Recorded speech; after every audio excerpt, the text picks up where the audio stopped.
Il me paraît important de vous rappeler que d'autres cultures mentionnent des visiteurs venant d'un autre monde.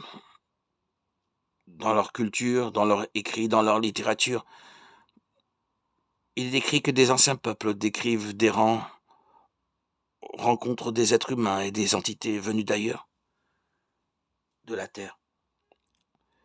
Ces récits ne sont pas seulement intrigants, mais ils créent également une narration montrant ces êtres comme influents, transmettant sagesse et connaissances avancées à l'humanité.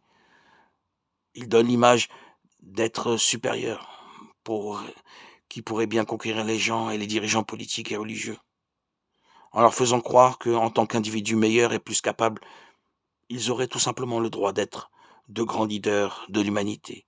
Et incroyable mais vrai, les gens adoreraient ces êtres. Mais soyons honnêtes, le monde adore déjà des êtres humains qui se distinguent, de quelque manière que ce soit, par l'argent, la beauté, la célébrité, le talent, ou la rhétorique convaincante.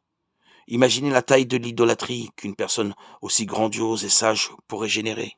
Imaginez comment il attirerait l'attention, l'amour et la dévotion des êtres humains, apportant des réponses sur l'origine de toutes choses, offrant des solutions aux problèmes économiques, politiques et sociaux qui causent tant de guerres et de haine de nos jours.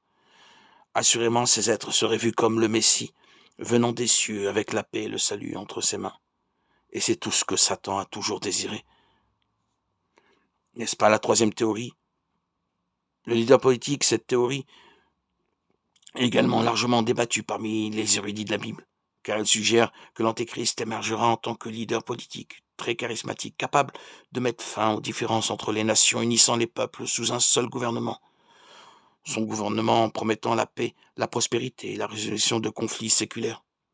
Cet individu attirerait non seulement des milliards de disciples et éloignerait beaucoup de la présence de Dieu, mais il accomplirait également la prophétie de Daniel chapitre 9 verset 27 qui révèle comment l'Antéchrist se présentera au monde.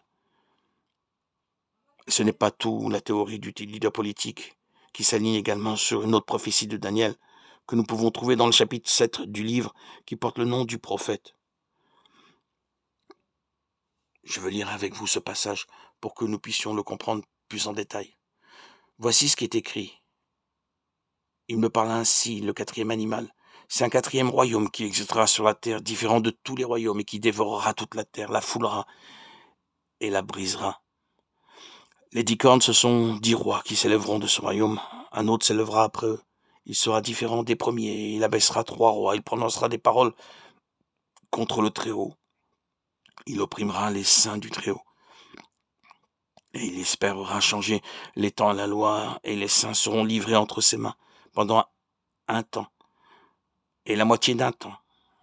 Maintenant, nous allons analyser les parties de cette prophétie de Daniel et comprendre les raisons pour lesquelles tant de personnes croient que Antéchrist viendra dans le monde sous la forme d'un leader politique.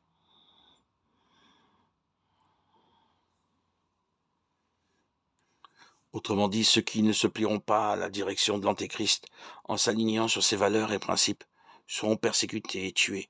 Et avec le temps, tout comme dans la première théorie, plusieurs hommes politiques mondialement connus ont été désignés comme des antéchrists potentiels tels que Néron, Napoléon, John Kennedy, Mikhail Gorbatchev, Ronald Reagan et plus. Récemment, les noms de Barack Obama, Donald Trump, Joe Biden, Vladimir Poutine et le roi Charles II ont émergé. Si nous examinons les Écritures, nous verrons que l'Antéchrist aura toutes les caractéristiques mentionnées par cette théorie. Cependant, il n'y a aucune ligne dans la Bible qui affirme ou garantit que l'Antéchrist sera un leader politique, utilisant son influence pour dominer le monde.